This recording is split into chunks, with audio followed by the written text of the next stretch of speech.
അപ്പോ നമുക്ക് ആദ്യം ചോദിക്കണമല്ലോ. സിദ്ധാർത്ഥ്, ചോദ്യം ആരോടാണ്? ഷിബു പിടിയാക്കൽ.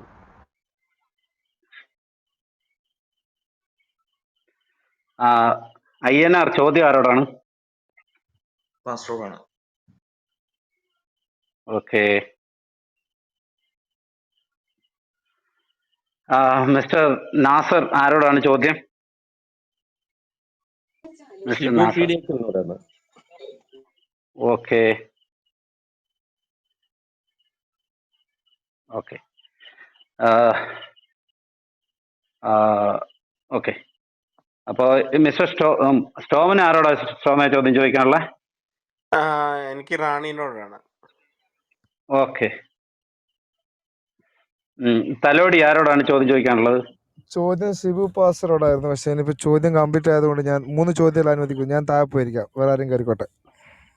കാരണം okay, thank you. Welcome. Okay okay okay. ജയ്സെ, ചോദ്യം ആരോടാണ്? ജയ്സെ.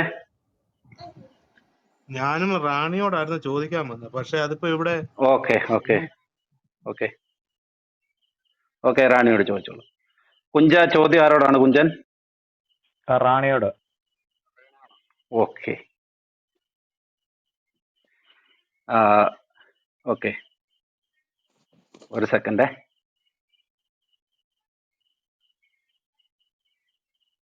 ഒന്ന് ഞാൻ ഒറ്റയ്ക്ക് ഉള്ളതുണ്ടോ? ഓക്കെ, ഒരു സെക്കൻഡ്.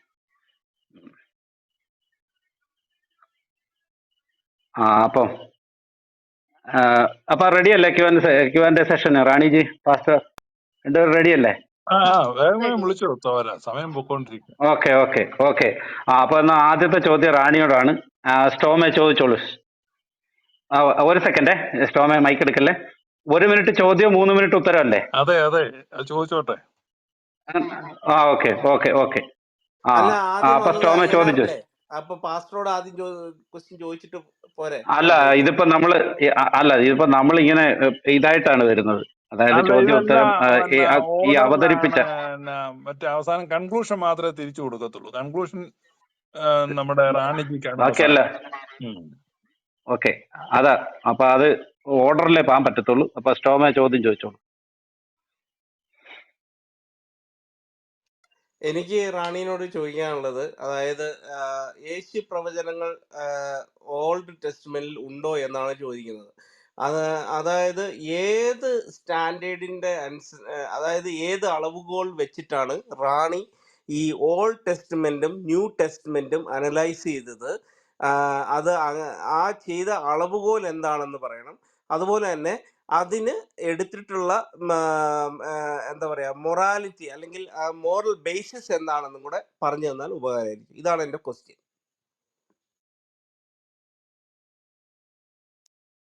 ഓക്കെ, താങ്കൾ ചോദിച്ചിരിക്കുന്നത് എന്ത് അളവുകോലിലാണ് ഞാൻ പിന്നെ ഓൾഡ് ടെസ്റ്റ്മെന്റ് ഒന്നുകൂടെ ഒന്ന് ക്ലിയർ ആക്കോ? ചോദ്യം ഒന്ന് ക്ലിയർ ആക്കോ? വളരെ ഫീബിൾ ആയിരുന്നു താങ്കളുടെ വോയിസ്. ഒന്ന് ഒച്ചകൂട്ടി സംസാരിക്കൂ. റാണിജി, ഇപ്പൊ കേൾക്കാവോ? കേൾക്കാം. ഒന്ന് വോളിയം ഒന്ന് കൂട്ടി സംസാരിച്ചോളൂ. ഓക്കെ, അതായത് ഓൾഡ് ടെസ്റ്റ്മെന്റിലെയും അതുപോലെ ന്യൂ ടെസ്റ്റ്മെന്റിലെയും കാര്യങ്ങൾ ഏത് അളവുകോൽ എടുത്തിട്ടാണ് താങ്കൾ വിലയിരുത്തുന്നത്? ഒന്ന്. രണ്ടാമത്തെ ക്വസ്റ്റ്യൻ എന്ന് പറഞ്ഞിട്ടുണ്ടെങ്കിൽ എന്ത് മോറൽ ബേസിസ് ആണ് താങ്കൾ ഇത് അനലൈസ് ചെയ്യാൻ എടുത്തിട്ടുള്ളത് എന്നാണ് ഞാൻ ചോദിച്ചത്. ഓക്കെ, രണ്ട് ക്വസ്റ്റ്യൻസ്. അതായത് ഓൾഡ് ടെസ്റ്റ്മെന്റിലും ഇതും ഏത് അളവുകോലിലാണ് ഞാൻ എടുക്കുന്നത് എന്നാണ് പറയുന്നത്. അളവുകോല് യേശു തന്നെയാണ്. അതായത് എല്ലാ നിയമപുസ്തകങ്ങളും പ്രമാണങ്ങളും ഒക്കെ ഒന്നും ഞാൻ തള്ളാനല്ല വന്നിരിക്കുന്നത്, പൂർത്തീകരിക്കാനാണ് വന്നിരിക്കുന്നത് എന്നുള്ളതാണ് യേശുവിന്റെ മത്തായിലുള്ള പ്രവചനം. ഞാൻ നേരത്തെ അതിന്റെ റെഫറൻസ് ഞാൻ പറഞ്ഞായിരുന്നു. അപ്പൊ യേശു തന്നെയാണ് എന്റെ പ്രമാണം. അതുപോലെ തന്നെ പല പ്രവചനങ്ങളും യേശുവിൽ പൂർത്തീകരിക്കപ്പെട്ടു എന്നും പറഞ്ഞ് കുറെ കാര്യങ്ങൾ നമുക്ക് അവിടെ കാണാനും സാധിക്കുന്നുണ്ട്. അതായത് എല്ലാ പ്രവചനങ്ങളും പഴയ നിയമപുസ്തകത്തിലുള്ള, അപ്പൊ നമ്മൾ നോക്കുമ്പോഴെന്താണ്, പഴയ നിയമപുസ്തകത്തിൽ ധാരാളം അങ്ങനെ വാക്യങ്ങൾ ഇരിപ്പുണ്ട്. അതായത് കോട്ട് ചെയ്തിരിക്കുന്നു. വാക്യങ്ങളും അതുപോലെ തന്നെ വരികളും ഒക്കെ അടിച്ചു മാറ്റി അല്ലെങ്കിൽ മയപ്പെടുത്തി മാറ്റിക്കൊണ്ട് കൃത്രിമം കാണിച്ചുകൊണ്ട് പുതിയ നിയമപുസ്തകത്തിൽ യേശുവിൽ ആരോപിക്കപ്പെടുന്ന ഒത്തിരി വചനങ്ങൾ നമുക്ക് കാണാം. കാണാൻ സാധിക്കും. ഒന്നുപോലും യേശുവുമായി കുലബന്ധം പോലും ഇല്ലാത്തതാണ്. ഞാൻ വളരെ ക്ലിയർ ആയിട്ട് എന്റെ വിഷയാവതരണത്തിലും അതുപോലെ തന്നെ മറ്റുള്ള ഖണ്ഡനത്തിലും കൃത്യമായി ഞാൻ പറഞ്ഞിട്ടുള്ളതാണ്.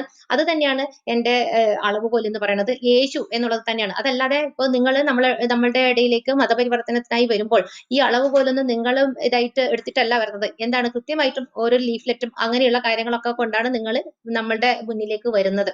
എന്തായാലും തീർച്ചയായും ഈ യേശു എന്ന് പറയുന്ന ആ വ്യക്തി പറഞ്ഞിരിക്കുന്ന അതേ കാര്യം, പ്രമാണങ്ങളെ ഒന്നും ഞാൻ തള്ളാനല്ല, പ്രവാചകന്മാരെയും തള്ളാനല്ല ഞാൻ വന്നിരിക്കുന്നത്, അത് പൂർത്തീകരിക്കാനാണ് എന്ന് പറഞ്ഞിരിക്കുന്ന അതേ അളവുകോൽ വെച്ചിട്ട് തന്നെയാണ് ഞാൻ പറയുന്നത്. പിന്നെ ഏത് മോറൽ ബേസിസിലാണ് എന്ന് പറയുമ്പോൾ അതായത് ഒരു ദൈവം ഉണ്ടെങ്കിൽ അത് എല്ലാവർക്കുമുള്ള ഒരു ദൈവമാണ് എന്നുള്ളതാണ്.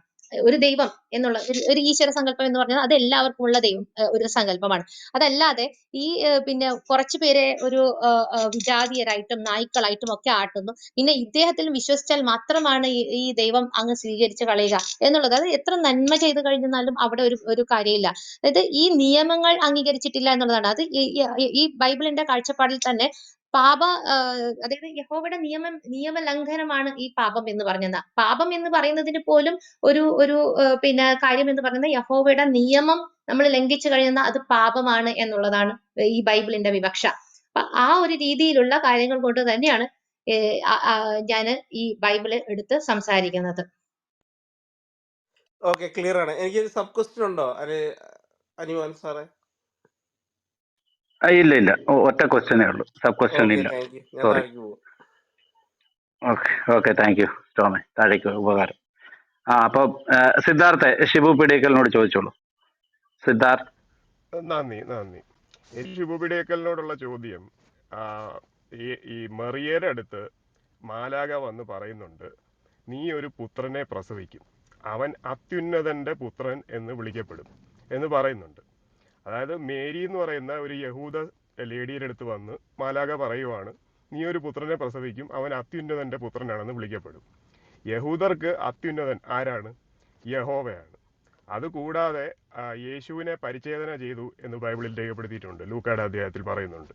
അതുപോലെ 30 ദിവസം കഴിയുമ്പോൾ ഉള്ള ശുദ്ധീകരണ കർമ്മത്തിനായി പ്രാവിനെ ബലി നൽകി, ജെറുസലേമിൽ പോയി പ്രാവിനെ ബലി നൽകി എന്ന് പറയുന്നുണ്ട്. അപ്പോൾ ഈ പ്രാവിനെ ബലി നൽകുന്നതും ഈ ശുദ്ധീകരണ കർമ്മവും എല്ലാം പരിച്ഛേദനയും എല്ലാം പ്രിസ്ക്രൈബ് ചെയ്യുന്നത് യഹോവയാണ്. അപ്പോൾ മേരി ആരാധിച്ചിരുന്നതും യഹോവയാണെന്ന് വ്യക്തമാണ്. അപ്പം യഹോവയെ ആരാധിച്ചിരുന്ന ഒരു വ്യക്തിയുടെ അടുത്ത് നീ അത്യുന്നതന്റെ പുത്രനെ പ്രസവിക്കും എന്ന് പറയുമ്പോൾ മേരിക്ക് കൃത്യമായിട്ട് അറിയാം ഈ വരുന്നത് യഹോവയുടെ പുത്രൻ തന്നെയാണെന്ന്. അപ്പോൾ യേശുവും യഹോവയും തമ്മിൽ ബന്ധം സ്ഥാപിക്കാൻ ഇതിൽ കൂടുതൽ എന്ത് തെളിവാണ് വേണ്ടത്? ഇതിനെപ്പറ്റി താങ്കളുടെ അഭിപ്രായം എന്താണ്? അത്യുന്നതൻ എന്ന് പറഞ്ഞാൽ യഹോവ അത്യുന്നതനാണെന്ന് സിദ്ധാർത്ഥ് പറഞ്ഞാൽ പോരാ, അതിന് ബൈബിളിൽ നിന്ന് തെളിവ് വെക്കണം കേട്ടോ. ബൈബിളിൽ അങ്ങനെ വാക്യമില്ല. സിദ്ധാർത്ഥിന്റെ അറിവിലേക്ക് പറയുകയാണ്, ഏൽ ഏലിയോൻ എന്നാണ് അത്യുന്നതനെ ബൈബിളിൽ പറഞ്ഞിരിക്കുന്നത്. യാഹ്വേ ഉണ്ട്, ഏൽ ഏലിയോനും ഉണ്ട്. ഏൽ ഏലിയോന്റെ അത്യുന്നതന്റെ പുത്രനായിട്ടാണ് യേശുക്രിസ്തു വരുന്നത്. നിങ്ങൾ സങ്കീർത്തനം 89 വായിക്കുമ്പം അവിടെ ദൈവം ദേവസഭയിൽ നിൽക്കുന്നു എന്ന് നിങ്ങൾക്ക് കാണാൻ പറ്റും. അപ്പൊ ദേവന്മാരുടേതായ ഒരു കൗൺസിൽ ഓഫ് ഗോഡ്സ്, അതെല്ലാം മൈനർ ഗോഡ്സ് ആണ്, അല്ലെങ്കിൽ ഇൻഫീരിയർ ഗോഡ്സ് ആണ്. ഇൻഫീരിയർ ഗോഡ്സിൻ്റെതായ ഒരു ദേവസഭ അദൃശ്യ ലോകത്തുണ്ട്.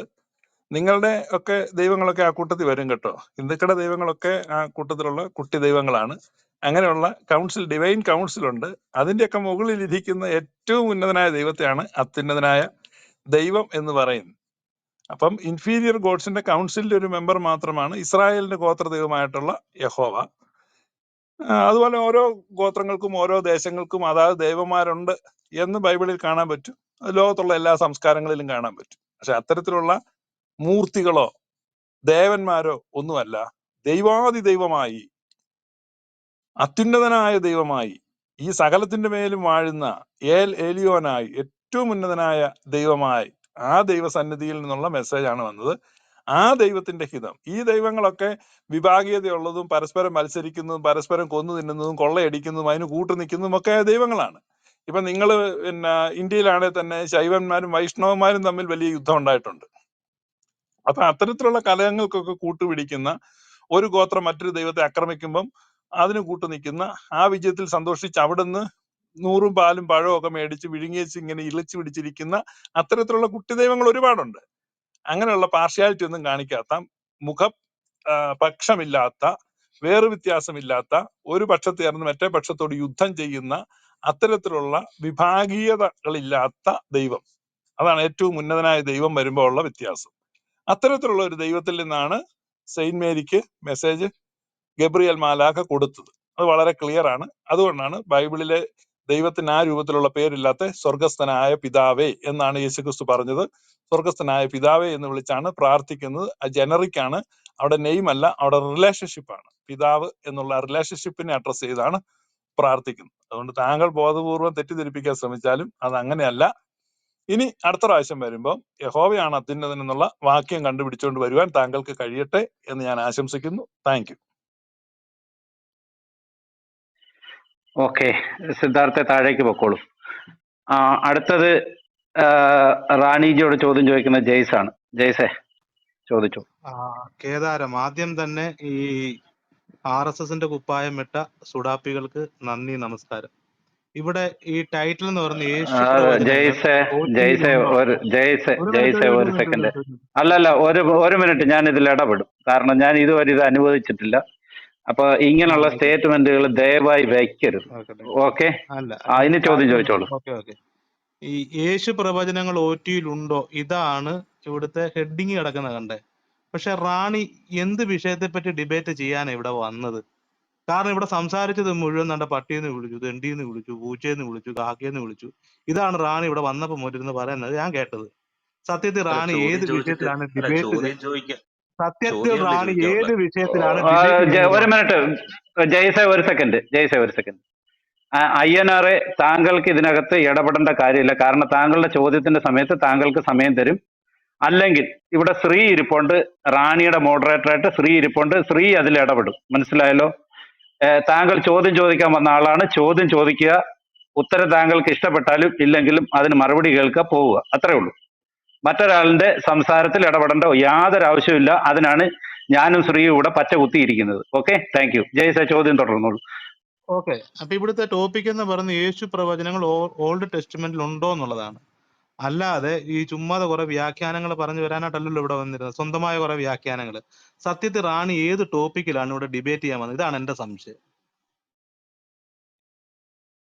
ഓക്കെ, ഞാനിവിടെ സംസാരിച്ചത് മൊത്തം യേശുവിന്റെ പ്രവചനങ്ങളെ കുറിച്ച് തന്നെയാണ്. താങ്കൾക്ക് അത് കേട്ടില്ലാന്ന് തോന്നുന്നു. 3 പ്രവചനങ്ങളെ കുറിച്ച് ഞാൻ പറഞ്ഞിട്ടുണ്ടായിരുന്നു.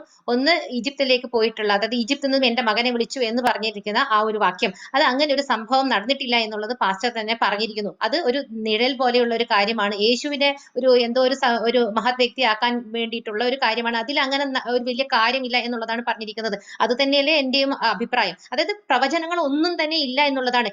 പ്രവചനങ്ങൾ ഉണ്ട് എന്നുള്ളതാണ് പാസ്റ്റർ തെളിയിക്കേണ്ടിയിരുന്നത്.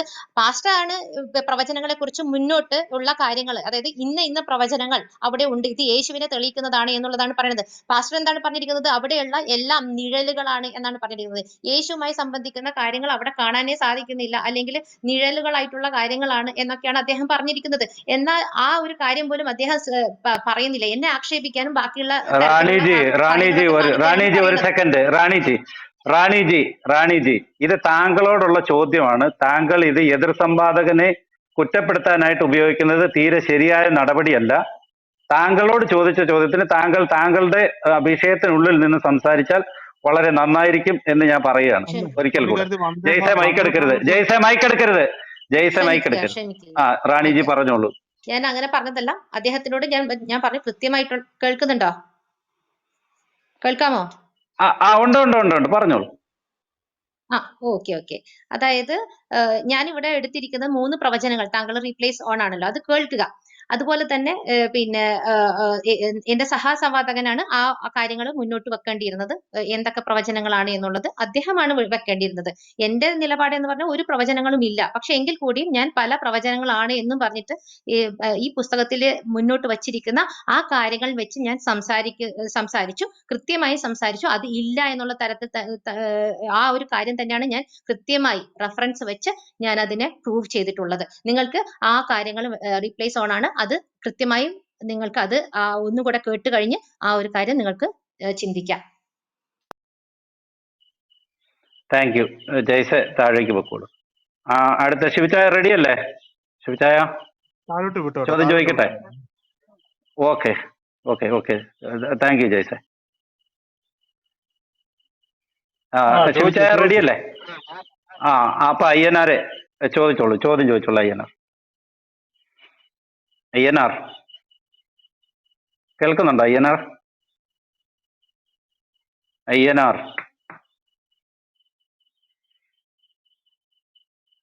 അയ്യനാർ കേൾക്കുന്നുണ്ടോ? ഓക്കെ, പുള്ളി കേട്ടില്ലെന്ന് തോന്നുന്നു. അപ്പം നാസർ ചോദിച്ചോളൂ. നാസർ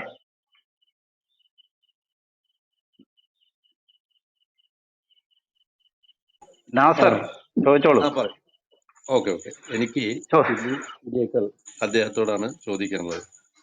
അപ്പൊ പാസ്റ്റർ സംസാരിക്കുന്നതിന്റെ ഇടയില് യഥാർത്ഥത്തില് യേശു വന്നത് പഴയ നിയമത്തെ നിവർത്തിക്കാനാണോ അതല്ല നിരാകരിക്കാനാണോ എന്നുള്ളൊരു ചോദ്യമാണ്. അപ്പൊ താങ്കളുടെ ഇടയിൽ അതിൻ്റെ ഇടയ്ക്ക് ഇങ്ങനെ നിരാകരിക്കാനാണ് എന്ന ഒരു പരാമർശം ശ്രദ്ധയിൽപ്പെട്ടു. അപ്പൊ അത് ചോദിക്കാൻ വേണ്ടിയിട്ടാണ്. ഇത് മാത്രമുള്ള ഈ വിഷയം. കേട്ടോ? ചോദ്യം ക്ലിയർ അല്ലേ? യേശു വന്നത് അതെ, തീർച്ചയായിട്ടും. പഴയ നിയമത്തെ നിവർത്തിക്കാനാണോ അതോ നീക്കാനാണോ എന്നുള്ളത് കേട്ടോ. അത്ര. യേശു വന്നത് പഴയ നിയമത്തെ പൂർത്തീകരിക്കാനാണ്. അത് ഞാൻ പറഞ്ഞായിരുന്ന പ്ലറോമ എന്ന് പറഞ്ഞ എന്താണ്? അത് പൂർണ്ണതയാണ്.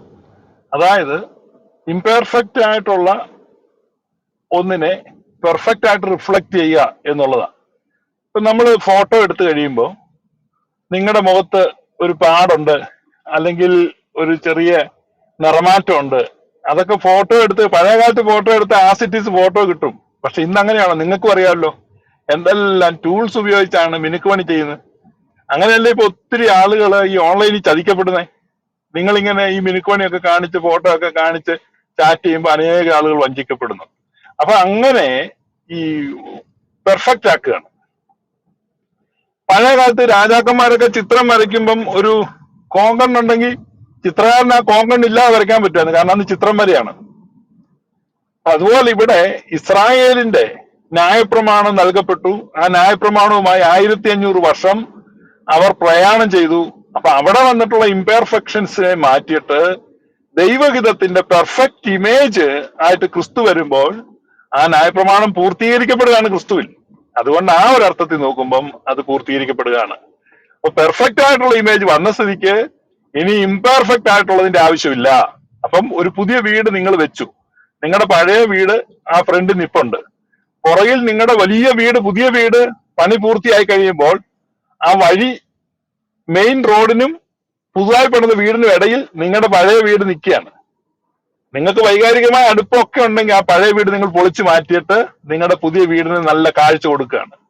അതാണ് എബ്രായ ലേഖനത്തിൽ പറയുന്നത്, ഫോർമർ ടെമ്പിൾ നിലനിൽക്കുന്നിടത്തോളം, മുൻ കൂടാരം നിലനിൽക്കുന്നിടത്തോളം വിശുദ്ധ മന്ദിരത്തിലേക്കുള്ള വഴി വെളിപ്പെടുന്നില്ല എന്ന് ഇതിനാൽ സ്പഷ്ടം.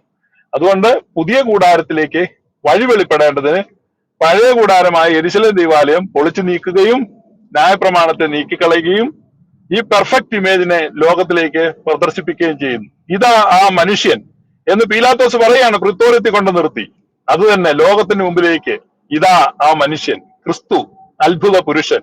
അവനിൽ എല്ലാ പൂർണ്ണതയും, ദൈവത്തിന്റെ സർവസമ്പൂർണതയും ദേഹരൂപമായി അവനിൽ വസിക്കുന്നു. അവനുമായിട്ടാകുന്നു നമുക്ക് കാര്യമുള്ളത്. Thank you. ഒരു ഉപചോദ്യം ചോദിക്കാവോ? ഇല്ലെങ്കിൽ ഓക്കെ, താങ്ക് യു നാസർ. ഉപചോദ്യം ഇല്ല, ചോദ്യം മാത്രമേ ഉള്ളൂ. ഞാനാണ് താങ്കളെ താഴോട്ട് വിട്ടത്. Thank you. കുഞ്ച, റാണിജി എനിക്ക് കേൾക്കുന്നുണ്ടല്ലോ? ഒരു സെക്കൻഡ്, റാണിജി കേൾക്കുന്നുണ്ടല്ലോ? കേൾക്കാം. ഓക്കെ. അപ്പൊ കുഞ്ച ചോദിച്ചോളൂ. അല്ല കുഞ്ച ചേട്ടാ, ചോദിച്ചോളൂ. ഞാൻ ഒറ്റ കാര്യം ഒന്ന് കൺഫേം ചെയ്യുന്നതിന്, അതായത് എനിക്ക് 1 മിനിറ്റ് ചോദ്യം ചോദിക്കാനുണ്ടല്ലോ അല്ലേ? തീർച്ചയായിട്ടും അങ്ങനെയല്ലേ? 1 മിനിറ്റ്. തീർച്ചയായിട്ടും 1 മിനിറ്റ് ഉണ്ട് ഓക്കെ. ചോദ്യം ചോദിക്കാൻ. പക്ഷേ ഒരു കാര്യം ഓർമ്മയിരിക്കണം, ഡിബേറ്റേഴ്സിനെ പിന്നെ ഹെർട്ട് ചെയ്യുന്ന രീതിയിലുള്ള കാര്യങ്ങളോ സ്റ്റേറ്റ്മെന്റോ അനുവദിക്കത്തില്ല. ചോദ്യം മാത്രം ചോദിക്കുക. ചോദ്യം മാത്രം ചോദിക്കുക. Okay, thank U. ചോദിച്ചോളൂ. അതായത് ഞാനിപ്പോ ഇവിടെ ഈ ഡിബേറ്റ് കണ്ടു. ഇസ്രായേലിലെ ഗോഡ് മോശമാണെന്ന് ഇവിടെ റാണി പ്രസ്താവിക്കുന്നത്. അത് ഞാൻ ചോദിക്കുകയാണ്, ഗോഡ് ഉണ്ടോ, അതായത് ദൈവമുണ്ടോ? ആ ഗോഡിന് എന്തെങ്കിലും സവിശേഷതകൾ വേണമെന്ന് റാണിക്ക് ആഗ്രഹമുണ്ടോ? എന്റെ രണ്ടാമത്തെ ഇതാണ്, ഞാൻ 1 മിനിറ്റ് കൊണ്ട് ചോദിക്കുന്ന ചോദ്യങ്ങൾ. ആ ഗോഡിനെ എവിടെ കാണാൻ പറ്റും? ഏതെങ്കിലും മതഗ്രന്ഥങ്ങളിലോ ഏതെങ്കിലും മതത്തിലും ഉണ്ടോ? ഞാനൊരു ഉദാഹരണത്തിന് തന്നെ പറയാം. ഈ പഴവങ്ങാടി, തിരുവനന്തപുരത്ത് പഴവങ്ങാടി ഗണപതിക്ക് തേങ്ങ അടിക്കുന്നു. 101 തേങ്ങ അടിച്ചു കഴിഞ്ഞാൽ ഉദ്ദിഷ്ട കാര്യം സാധിക്കും. ഇപ്പൊ 102 തേങ്ങ അടിച്ചു കഴിഞ്ഞാൽ ഈ കൈക്കൂലി മേടിക്കുന്ന പോലെയുള്ള ഒരു ദൈവം ഉണ്ടോ? എന്താണ് ഒരു റാണിക്ക് മിനിറ്റ് ഇതിനെക്കുറിച്ച് പറയാനുള്ളത്? കുഞ്ച ഒരു മിനിറ്റ്. ഇത് ഇപ്പം കുഞ്ചൻ ഇവിടെ ചോദിച്ച ചോദ്യം ആദ്യത്തെ കുറച്ച് പോർഷൻ അത് റെലവെന്റ് ആണെങ്കിലും പിന്നീട് പറഞ്ഞതൊക്കെ ഈ നമ്മുടെ ഡിബേറ്റിന്റെ ടോപ്പിക്കിനോട് ചേർന്നതാണോ എന്ന് അല്ലല്ല, എനിക്ക് ഞാൻ സംശയമുണ്ട്. ചോദിക്കുന്ന കൈക്കൂലി അതുകൊണ്ട് താങ്കൾ ഈ അല്ല, അല്ല കൈക്കൂലി, സോറി കുഞ്ച, അത് നമ്മളിവിടെ പിന്നെ കൈക്കൂലി മതി. മേടിക്കുന്നത് കൊണ്ട് ആദ്യത്തെ ഭാഗത്തിന് അവർ ഉത്തരം പറയട്ടെ. കുഞ്ഞിനെ താഴ്ത്തി വിട്. ഓ, അത്രേ ഉള്ളൂ കുഞ്ച. ആദ്യത്തെ ഭാഗത്തിന് റാണിജി ഉത്തരം പറഞ്ഞാൽ മതി. മറ്റേത് ടോപ്പിക്കിൽ നിന്ന് പുറത്തുള്ളതായതുകൊണ്ട് അത് ഞാൻ, നിങ്ങൾ പറയുന്നെങ്കിൽ പറഞ്ഞോളൂ, പക്ഷെ ഞാൻ അതിന് റെക്കമെൻഡ് ചെയ്യുന്നില്ല. Okay, thank you. റാണിജി പറഞ്ഞോളൂ. ഓക്കെ, നമസ്തേ കുഞ്ചൻ. എന്തായാലും പിന്നെ താങ്കൾ ചോദിക്കുന്നത് റാണിക്ക് ഗോഡ് ഉണ്ടോ എന്നുള്ളതാണ്. റാണിക്ക് മാത്രമായിട്ട് അങ്ങനെ ഒരു ഗോഡ് ഉണ്ടോ? എനിക്കറിഞ്ഞൂടാ കേട്ടോ. അങ്ങനെ റാണിക്ക് മാത്രമായിട്ട്, അതായത് ഈ ലോകത്തിലുള്ള എല്ലാ ചരാചരങ്ങൾക്കും പിന്നെ ഒരു ഇതാണ് എന്ന് പറയുന്നത്. അതായത് ഗോഡ് റാണിക്ക് മാത്രമായിട്ടാണോ, അല്ല കുഞ്ചന് വേറെയും റാണിക്ക് വേറെയും എന്നുള്ളതാണോ പിന്നെ കുഞ്ചൻ മുന്നോട്ട് വെക്കുന്നത്? എനിക്കറിയില്ല. എന്തായാലും പിന്നെ സവിശേഷതകൾ ഉണ്ടോ എന്നുള്ളതാണ്. അതായത് എനിക്ക് ഒരു ദൈവത്തിന് ഇങ്ങനെ മലം വാരി എറിയുന്ന ഒരു ഇതും, പിന്നെ ഗർഭിണികളെ, അതായത് വിജാതിയർ ജാതിയർ എന്നും പറഞ്ഞ് എന്റെ പുത്രന്മാർ ദത്തുപുത്രന്മാർ എന്ന് പറയുന്ന ഒരു തലത്തിൽ നിൽക്കുന്ന ഒരു ദൈവസങ്കല്പം എനിക്ക് എന്തായാലും ഇല്ല. അതുപോലെ തന്നെ മതത്തിലും ഗ്രന്ഥത്തിലും ഉണ്ടോ എന്നുള്ളത് ഞാൻ അദ്ദേഹത്തോട് തന്നെ ചോദിക്കുകയാണ്. മതത്തിലും ഗ്രന്ഥത്തിലും നിങ്ങൾ എനിക്ക് കാണിച്ചു തരിക, കാണിച്ചു തരാൻ സാധിക്കുമോ എന്നുള്ളതാണ് അദ്ദേഹം ചോദിക്കുന്നത്. നിങ്ങൾ എനിക്ക് കാണിച്ചു തരിക, എന്താണ് മതത്തിലും ഗ്രന്ഥത്തിലും ഉണ്ടോ എന്നുള്ളത് നിങ്ങൾ എനിക്ക് കാണിച്ചു തരിക. ഓക്കെ, അയ്യനാർ ചോദ്യം ചോദിച്ചോളൂ. നമസ്കാരം പ്രൊഫസർ. ഇപ്പോൾ എൻ്റെ ചോദ്യം ഈ യെശയ്യാ 7:14 നമ്മൾ ഈ കാണുന്ന പല ട്രാൻസ്ലേഷനും, അതായത് ന്യൂ അമേരിക്കൻ ട്രാൻസ്ലേഷൻ അതുപോലുള്ള പല ട്രാൻസ്ലേഷനും, അതേപോലെ യഹൂദന്മാരുടെ തനാക്ക്, ഇതിലൊക്കെ അൽമ എന്ന വാക്കിന് ഈ യങ് വുമൺ എന്നുള്ള അർത്ഥമാണ് കൊടുത്തിരിക്കുന്നത്, അല്ലാതെ വെർജിൻ എന്നുള്ള അർത്ഥം കൊടുത്തിട്ടില്ല. മാത്രമല്ല ഇതേ എസ്സേയില് 23:4, 23:12, 37, 22, 47:1, 62:5 ഈ വെർജിൻ എന്ന് പറയുന്ന വാക്കിന് കൊടുത്തിരിക്കുന്ന ഹിബ്രു വേർഡ് ബത്തുല എന്നുള്ള വാക്കാണ്. മാത്രമല്ല ഈ അൽമ എന്നുള്ള വാക്ക് യങ് വുമൺ എന്നാണെങ്കിൽ അതിന്റെ മസ്കുലിൻ എലയും എന്നുള്ള വാക്കാണ്. അതാണ് യങ് മാൻ എന്നുള്ള അർത്ഥം, അല്ലാതെ മെയിൽ വെർജിൻ എന്നുള്ള അർത്ഥമില്ല. അപ്പൊ ഇത് ആക്ച്വലി ഈ അൽമ എന്നുള്ള വാക്ക് മിസ്ട്രാൻസ്ലേറ്റ് ചെയ്ത് കെട്ടിച്ചമച്ച ഒരു കഥയായിട്ടാണ് യഹൂദന്മാരും പറയുന്നത്. അതുപോലെ ആധുനിക ചില ക്രിസ്ത്യൻ ഡിനോമിനേഷൻസും പലരും അങ്ങനെ തന്നെയാണ് പറയുന്നതും ട്രാൻസ്ലേറ്റ് ചെയ്ത് വെച്ചിരിക്കുന്നതും അങ്ങനെ തന്നെയാണ്. അതാണ് എന്റെ ചോദ്യം. അതിനെപ്പറ്റി എന്താണ് താങ്കൾക്ക് പറയാനുള്ളത്? അതെ, ഒന്നാമത് ക്രിസ്ത്യാനികളുടെ ബൈബിൾ സെപ്റ്റ്വജിന്റ് ആണ്. ആദ്യ നൂറ്റാണ്ട് യേശു ശിഷ്യന്മാർ ഉപയോഗിച്ച ബൈബിൾ സെപ്റ്റ്വജിന്റ് ആണ്. യേശു ക്രിസ്തു വായിച്ചതും സെപ്റ്റ്വജിന്റ് ആണ്. സെപ്റ്റ്വജിന്റ് പരിഭാഷ BC 240 കാലഘട്ടത്തിലാണ് ടോളമി രാജാവ് അലക്സാണ്ട്രിയ ലൈബ്രറിക്ക് വേണ്ടി എബ്രായ തിരുവെഴുത്തുകളെ ഗ്രീക്ക് ഭാഷയിലേക്ക് മാറ്റാൻ ഇസ്രായേലിന്റെ മഹാപുരോഹിതൻ ആയിരുന്ന എലിയാസറിന് കത്തയക്കുകയും എലിയാസർ അവിടുന്ന് 72 പണ്ഡിതന്മാരെ നിയോഗിക്കുകയും ചെയ്തു. ഈ 70 പേര് ചേർന്നുണ്ടാക്കിയതുകൊണ്ടാണ് അതിനെ സെപ്റ്റ്വജിന്റ് എന്ന് പേര് വിളിക്കുന്നത്. അതിനകത്ത് ഷിമിയോൻ എന്ന് പറയുന്ന വ്യക്തിയാണ് യെശയ്യാ പ്രവചനം തർജ്ജമ ചെയ്തത്. അദ്ദേഹം ഒരു ഉച്ചഭക്ഷണ സമയത്ത് തർജ്ജമയ്ക്ക് ശേഷം തിരിച്ചു വരുമ്പോൾ ഈ അൽമ എന്നതിനെ ഗ്രീക്കിൽ പാർത്തേനോസ് എന്ന് തർജ്ജമ ചെയ്തിരിക്കുന്നതായി കാണപ്പെട്ടു. പാർത്തേനോസ് എന്ന് പറഞ്ഞാൽ കന്യകയാണ്. താങ്കൾ പറഞ്ഞത് ശരിയാണ്. ബത്തൂല എന്ന എബ്രായ പദമായിരുന്നെങ്കിൽ പാർത്തേനോസ് എന്ന് തർജ്ജമ ചെയ്യാമായിരുന്നു. പരിഭ്രമത്തോടെ അതിനെ തിരുത്തുവാൻ തുനിഞ്ഞ ശിമയോനെ വിലക്കിക്കൊണ്ട് ഒരു മാലാഖ പ്രത്യക്ഷപ്പെടുകയും ആ പാർത്തേനോസ് തന്നെയാണ് കൃത്യമായിട്ടുള്ളത്, അങ്ങനെ ആകട്ടെ എന്ന് പറയുകയും ചെയ്തു. അത് വീണ്ടും സന്ദേഹം പ്രകടിപ്പിച്ച ശിമിയോനോട് ഇത് നിന്റെ കണ്ണാലെ കാണുന്നവരെ നീ മരിക്കയില്ല എന്ന് അവൻ അരുളപ്പാട് കിട്ടുകയും അങ്ങനെ ആ തിരുവെടുത്ത് കന്യക ഗർഭിണിയായി മകനെ പ്രസവിക്കുമെന്ന് സെപ്റ്റിജന്റ് ബൈബിളിൽ സ്ഥാനം പിടിക്കുകയും ചെയ്തു. പിന്നീട് നമ്മൾ ലൂക്കാസ് വിശേഷം കാണുമ്പോ കന്യകാമറിയം യേശുക്കുഞ്ഞുമായി ദൈവാലയത്തിലേക്ക് ചെല്ലുമ്പോൾ കർത്താവിന്റെ മശിയെ കാണുന്നവരെ മരണം കാണുകയില്ല എന്ന് വാഗ്ദത്തം കിട്ടി വളരെ വർഷം പ്രായമുള്ള ഏകദേശം 300ഓളം വയസ്സ് പ്രായമുള്ള ഒരു വൃദ്ധൻ അവിടെ ഉണ്ടായിരുന്നു. അദ്ദേഹം യേശുക്കുഞ്ഞിനെ കൈകളിലേന്തി അത് നിറവേറി എന്ന് വളരെ വ്യക്തമായി ലൂക്കാസ് വിശേഷകൻ രേഖപ്പെടുത്തിയിട്ടുണ്ട്. അതാണ് അതേ സംബന്ധിച്ച ക്രിസ്ത്യാനികളുടെ വിശ്വാസം. അതുകൊണ്ട് എബ്രായ തിരുവെഴുത്തിൽ അൽമ എന്ന് ആണ് എന്നുള്ളത് ഞങ്ങളെ ബാധിക്കുന്നതല്ല. മാലാഖയാൽ അരുളപ്പാട് കിട്ടി അവിടെ പാർത്തേനോസ് എന്ന് സെപ്റ്റിജിന്റിൽ രേഖപ്പെടുത്തി. ആ സെപ്റ്റിജിന്റ് ആണ് ക്രൈസ്തവർ ഉപയോഗിച്ചിരുന്നത്. അത് യേശുക്രിസ്തുവും അപ്പോസ്തലന്മാരും പ്രസംഗിക്കാനാകട്ടെ തിരുവെഴുത്തുകൾ എഴുതുമ്പോൾ ഉദ്ധരിച്ചിരിക്കുന്നത് സെപ്റ്റിജിന്റിൽ നിന്നാണ്. അതുകൊണ്ട് ആ അർത്ഥത്തിലാണ് ഞങ്ങൾ ക്രിസ്ത്യാനികൾ അതിനെ മനസ്സിലാക്കുന്നത്. Thank you. ഓക്കെ, അപ്പൊ നമ്മുടെ ഇത് കഴിഞ്ഞു, Q&A സെക്ഷൻ കഴിഞ്ഞു. ഇനി നമ്മൾ ലാസ്റ്റിന്റെ കൺക്ലൂഷനാണ്. അപ്പോ ഒരു കാര്യം എനിക്ക് പറയാനുള്ളത്, പുതിയ വാദങ്ങളോ പുതിയ ആരോപണങ്ങളോ വെക്കാതെ ഇത്രയും നേരം നമ്മൾ ചർച്ച ചെയ്ത കാര്യങ്ങളെ പറ്റി ഒരു അപഗ്രഥനം നടത്തി കൺക്ലൂഡ് ചെയ്യുമെന്ന് ഞാൻ പ്രതീക്ഷിക്കുന്നു. അപ്പോൾ ആദ്യമായിട്ട് കൺക്ലൂഡ് ചെയ്യുന്നതിന് പാസ്റ്റർ ഷിബു പിടിയേക്കലിനെ ക്ഷണിക്കുന്നു. എല്ലാവർക്കും നമസ്കാരം. ഞാൻ പറഞ്ഞിരുന്ന സമയം കഴിഞ്ഞു. അതുകൊണ്ട് എനിക്കിപ്പോ ഒരു സ്ഥലത്തേക്ക് പോകണം. ഞാൻ ഡ്രൈവ് ചെയ്തുകൊണ്ടിരിക്കുകയാണ്. ഏതായാലും നല്ല രീതിയിൽ ഈ ഡിബേറ്റ് പൂർത്തീകരിച്ചു. ഈ ഡിബേറ്റിൽ പങ്കെടുത്ത എതിർ സംവാദക റാണിജിക്കും അവരുടെ മോഡായി വന്ന ശ്രീക്കും നന്ദി പ്രകാശിപ്പിക്കുന്നു. മോഡറേറ്ററായിട്ട് ഈ സംവാദത്തെ നയിച്ച അനിമോൻ തങ്കച്ചനോടുള്ള അകൈതവുമായ നന്ദിയും പ്രകാശിപ്പിക്കുന്നു. ഇത് കേൾക്കുവാൻ വന്ന എല്ലാവരോടും കൃത്യമായി ഈ വിഷയത്തിൽ ഊന്നി നിന്നുകൊണ്ടുള്ള ഫലപ്രദമായ ഒരു ചർച്ച നടന്നില്ല എങ്കിൽ തന്നെയും വളരെ ക്ഷമയോടെ ഈ ഡിബേറ്റ് പങ്കെടുത്ത എല്ലാവരോടുമുള്ള നന്ദി പ്രകാശിപ്പിക്കുന്നു.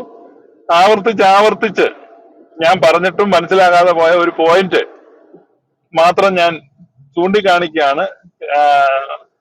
ഞാന് അങ്ങനെ പറഞ്ഞിട്ടില്ല എന്ന് ഈ റാണിജി സൗകര്യത്തിൽ പറയുന്നുണ്ട്. ഞാൻ അങ്ങനെയല്ല പറഞ്ഞത്.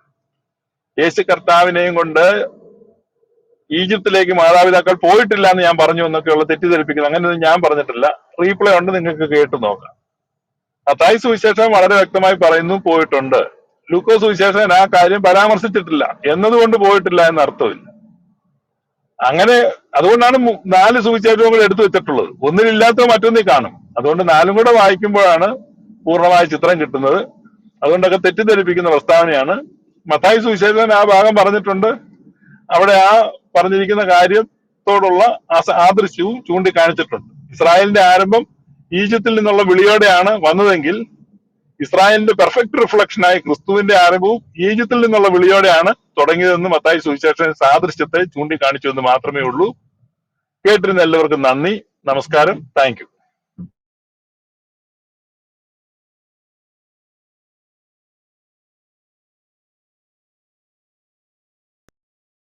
ഓക്കെ, ശിവിച്ചാൻ 2 മിനിറ്റ് എടുത്തോളൂ. ഓക്കെ, അപ്പോ ഇനി റാണിജിയുടെ അവസരമാണ്. റാണിജി കൺക്ലൂഡ് ചെയ്തോളൂ.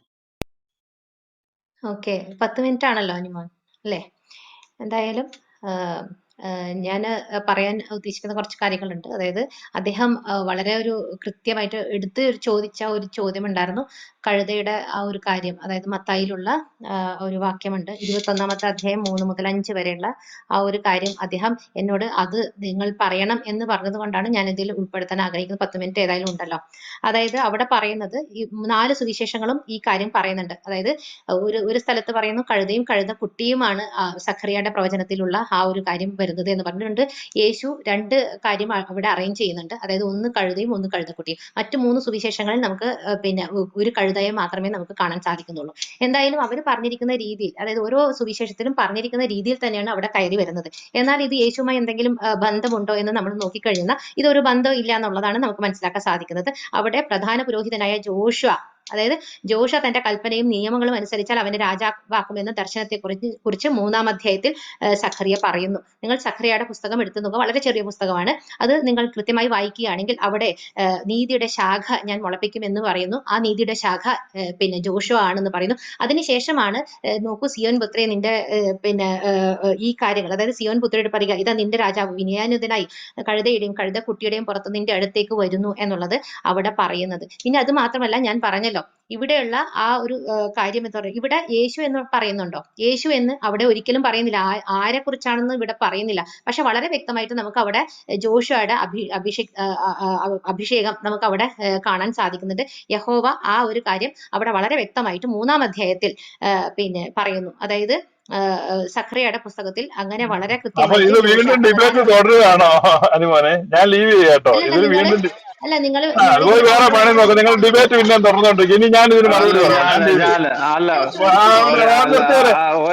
നിങ്ങളുടെ വായി നാട്ടിൽ കേൾക്കുന്നു. ഒരു സെക്കൻഡ് ഞാനിത് ആദ്യമേ ഇത് കൺക്ലൂഷന് മുമ്പേ ഞാനിത് മനസ്സിൽ വെച്ചുകൊണ്ട് തന്നെയാണ് പറഞ്ഞത്. പുതിയ ആരോപണങ്ങളും ചോദ്യങ്ങളും ദയവായി ഉന്നയിക്കരുത് എന്ന് ഞാൻ പറഞ്ഞു. അത് ഷിബു പീഡിയക്കൽ അത് കൃത്യമായി ചെയ്തു. റാണിജി ഒരു ചോദ്യത്തിന് മറുപടി പറഞ്ഞില്ല എന്നുള്ളത് കൊണ്ട് ആ ചോദ്യത്തിന് മറുപടി പറയണോളും എന്ന് പറഞ്ഞു. ഞാൻ അതിന് അന്ന് ആയിക്കോട്ടെ എന്ന് കരുതിയത്. പക്ഷെ ഇത് കടന്നു പോവുകയാണ് റാണിജി, ഇത് ശരിയല്ല എന്ന് മാത്രമേ എനിക്ക് ഇതിനകത്ത് പറയാനുള്ളൂ. അപ്പൊ ഞാൻ ലീവ് ചെയ്യാണ്. ഇവർ ഇതിന് കൺക്ലൂഡ് ചെയ്യുവോ? ഞാൻ ലീവ് ചെയ്യാണ്. Thank you. പോവല്ലേ. അല്ല കാരണം ഇത് പുതിയതായിട്ട് വാദം വെക്കാതെ നമ്മൾ പറഞ്ഞ കാര്യങ്ങൾ വേണമെങ്കിൽ ഒന്നും കൂടെ ഊന്നി അത് വേണമെങ്കിൽ ഒന്ന് ഒരു മൊത്തത്തിലൊന്ന് സൂചിപ്പിച്ച് നിർത്തിക്കും. നേരത്തെ ആവർത്തിച്ച കാര്യങ്ങൾ റാണിയുടെ വാദങ്ങൾ എന്തൊക്കെയാണെന്നുള്ളത് സൂചിപ്പിച്ച് നിർത്തിക്കും. അല്ല, അദ്ദേഹം ചോദിച്ചത് കൊണ്ടാണ് ഞാൻ അങ്ങനെ പറഞ്ഞത്. അതായത് പറയണമെന്ന് എന്നോട് മുന്നോട്ട് വെച്ചായിരുന്നു. അപ്പൊ പിന്നെ എനിക്ക് പറയണല്ലോ, അതുകൊണ്ട് പറഞ്ഞു പോയതാണ്. ഓക്കെ, എന്തായാലും ഞാൻ അതിനെ കുറിച്ച് സംസാരിക്കുന്നില്ല. എന്തായാലും ഞാൻ അത് ആ ഒരു കാര്യം വിട്ടുപോയതാണ്. അതായത് ഒരുപാട് കാര്യങ്ങൾ ഉണ്ടായിരുന്നു, അപ്പം പറയുമ്പോൾ വിട്ടുപോയതാണ്. ആ ഒരു കാര്യം അദ്ദേഹം എന്തായാലും എന്തായാലും എല്ലാവർക്കും ക്ഷമിക്കുക, ഞാൻ ആ ഒരു കാര്യം അങ്ങനെ ചെയ്തതുകൊണ്ട്. എന്തായാലും എല്ലാവർക്കും ഈ ഡിബേറ്റ് കേട്ടുകൊണ്ടിരുന്ന വളരെ ഇതായിട്ട് ചിലക്കുക എന്നുള്ള ഒരു പല വാക്കുകളൊക്കെ നമ്മളെ മുറിവേൽപ്പിച്ചു എങ്കിൽ കൂടിയും അദ്ദേഹം വളരെ മാന്യമായിട്ട് തന്നെയാണ്, കഴിഞ്ഞ പ്രാവശ്യത്തെക്കാളും വളരെ മാന്യമായിട്ട് എന്നോട് സംസാരിച്ചു. നമ്മുടെ ഡിബേറ്റ് മുന്നോട്ട് പോയി. അത് ഇവിടെ ഇരിക്കുന്ന മോഡ്സ്, അനിമോൻ, അതുപോലെ ശ്രീജി, താഴെ നമ്മളെ ശ്രവിച്ചുകൊണ്ടിരുന്ന എല്ലാ മാന്യ ശ്രോതാക്കൾക്കും വളരെ നന്ദി. Thank you.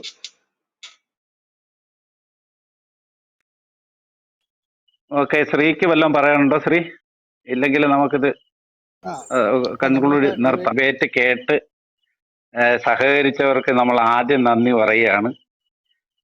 അപ്പൊ ഈ വന്നിരിക്കുന്ന എല്ലാവർക്കും നന്ദി. ഒരു നല്ല എനിക്ക് പലപ്പോഴും തോന്നിയതാണ്, പക്ഷെ ഞാനത് പ്രകടിപ്പിച്ചില്ല എന്നുള്ള, പലപ്പോഴും നമ്മുടെ വിഷയം ടോപ്പിക്കിൽ വന്നില്ല എന്നുള്ള ഒരു വിഷമം എനിക്കുണ്ട്. ഓക്കെ, എന്നാലും നല്ല രീതിയിൽ ഈ കാര്യങ്ങളെ അവതരിപ്പിച്ച ഷിബു പീഡിയക്കലിനും റാണിജിക്കും എന്നോടൊപ്പം ഈ കാര്യങ്ങളെ മോഡറേറ്റ് ചെയ്യാൻ സഹായിച്ച ശ്രീക്കും നന്ദി രേഖപ്പെടുത്തുന്നു. അതോടൊപ്പം ഈ ഡിബേറ്റിന് വന്നവർക്കും ഇത് ശ്രവിച്ചവർക്കും കമന്റ് എഴുതി പ്രോത്സാഹിപ്പിച്ചവർക്കും എല്ലാവർക്കും നന്ദി രേഖപ്പെടുത്തുന്നു. Okay, thank U everybody.